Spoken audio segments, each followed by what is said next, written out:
आ रहे हैं और इतनी संख्या में आ रहे हैं और बैठ रहे हैं, तो ये काफ़ी अलग भक्ति है। नहीं, अनुभव तो मेरा जीवन ही मुझे लगता है उनकी भक्ति का ही अनुभव है। मुझे बचपन से ही उनकी भक्ति में डाल दिया गया था। मेरे घर में मैं 6 साल की थी, मैं तब से भजन गा रही हूँ। तो हम हर हफ्ते भजन करते थे, हम हर दिन हनुमान चालीसा करते थे। और मैंने कथा में भी कहा कि मेरे बचपन की कहानियाँ कभी सिंड्रेला स्नो वाइट नहीं थी, हमेशा श्रीमद् भागवत की कहानियाँ थी। और मेरी पहली कहानी ही गजेंद्र मोक्ष की कथा थी, जो आज हम सुनेंगे। तो श्रीमद् भागवत की कथा ही मेरी ज़िंदगी की पहली कहानी थी। भाईंदर शहर यानी कि धर्म की नगरी, मैं इसलिए बोल रहा हूँ क्योंकि यहाँ पे आए दिन कोई न कोई साधु संत आते ही रहते हैं। कुछ दिन पहले जगत गुरु शंकराचार्य जी आए थे, अनुराधाचार्य जी आए थे, और अब विश्व प्रसिद्ध कथावाचक जया किशोरी जी का आगमन हो चुका है, जहाँ पे वो 7 दिन तक अपने भक्तों को अपने मुखबिंद से कथा सुनाने वाली है। ये जो पूरा कार्यक्रम है, मेरा भाईंदर भाजपा के पूर्व विधायक नरेंद्र मेहता द्वारा आयोजित किया गया है। सवाल करेंगे जया किशोरी जी से कि उनकी क्या अवस्था थी जब उन्होंने भक्ति मार्ग पे चलने का निर्णय लिया, और वो जहाँ जहाँ पे अपना कथा सुनाती हैं किस तरह का अनुभव होता है। मीरा भाईंदर शहर में आई हैं 2 दिन से, जो कि 7 दिन तक चलने वाला है। किस तरह का अनुभव रहा है यहाँ के भक्तों से मिल के, आइए हम आपको दिखाते हैं। जया किशोरी जी ने बहुत अच्छा रहा।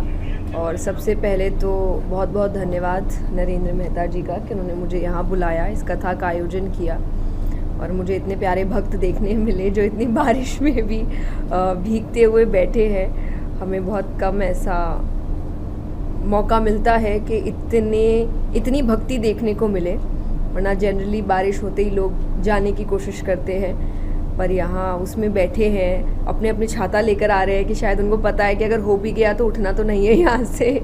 तो बहुत अच्छा लग रहा है, बहुत आनंद आ रहा है। आई होप अब आगे के दिनों में भगवान हमारा साथ दे और बारिश ना हो।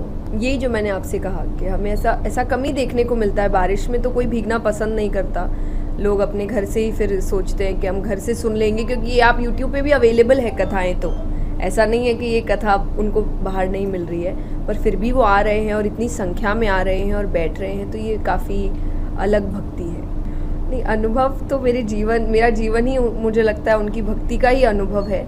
मुझे बचपन से ही उनकी भक्ति में डाल दिया गया था। मेरे घर में मैं 6 साल की थी, मैं तब से भजन गा रही हूँ। तो हम हर हफ्ते भजन करते थे, हम हर दिन हनुमान चालीसा करते थे। और मैंने कथा में भी कहा कि मेरे बचपन की कहानियाँ कभी सिंड्रेला स्नो वाइट नहीं थी, हमेशा श्रीमद् भागवत की कहानियाँ थी। और मेरी पहली कहानी ही गजेंद्र मोक्ष की कथा थी, जो आज हम सुनेंगे। तो श्रीमद् भागवत की कथा ही मेरी ज़िंदगी की पहली कहानी थी। तो यही भक्ति मेरे लाइफ में मुझे लगता है लाइफस्टाइल है। कभी कुछ ऐसा अचानक नहीं हुआ कि चमत्कार हुआ और मेरे अंदर भक्ति जाग गई। मेरा लाइफस्टाइल ही ऐसी थी, मैं हमेशा से भगवान में लगी। मैं 6 साल की थी, मैं भजन गाना शुरू कर दिया था मैंने। हाँ जी, वो तो छोटा 10 लोग भी बैठे हमारे लोग ही होते थे कि परिवार में 6 साल। और मैंने कथा में 12 साल की थी तब किया था। मैं बताती हूँ, मैं मोटिवेशनल सेशन, अब वो सेशन है पूरा वो आप करवाइए, ज़रूर बताइए। मैं मोटिवेशनल सेशंस करती हूँ 1 घंटे के।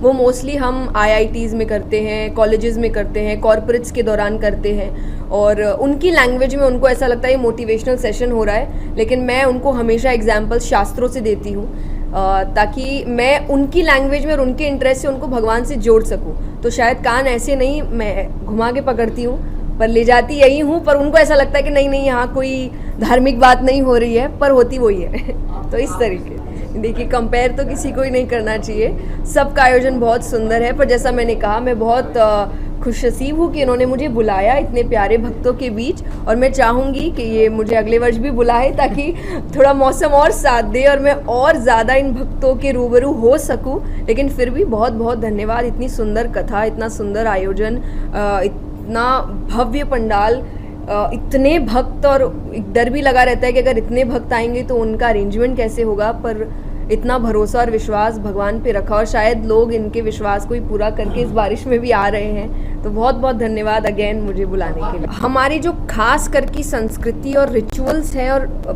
त्यौहार है, ये पहले हमें इसको उजागर करना पड़ेगा। मैंने कल भी कथा से कहा, हम गरबा करते हैं, हम दिवाली मनाते हैं। अभी दिवाली आ रहा है, सबके नए कपड़े खरीदने शुरू हो गए। क्यों मनाते किसी को पता नहीं है।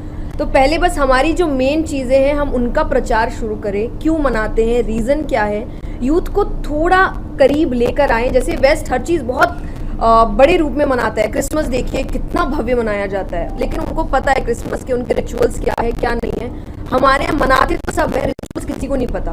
पूजा से मतलब नहीं है, दिवाली पार्टी से मतलब है, नवरात्रों से मतलब नहीं है, डांस करने से मतलब है। तो ये थोड़ा हटके आप जो त्यौहार है पहले उसका मतलब समझे। तो ये प्रचार शुरू हो पहले, बाकी का प्रचार जो संत इत्यादि है वो कर रहे हैं, पर घरों में ये प्रचार पहले ज़्यादा होना चाहिए कि आपके रिचुअल्स है क्या ये। और एक जो संदेश मैंने कल भी दिया कि आप अपने घरों में शास्त्र पढ़ना शुरू करिए, गीता जी से ही शुरुआत करिए पर पढ़ना शुरू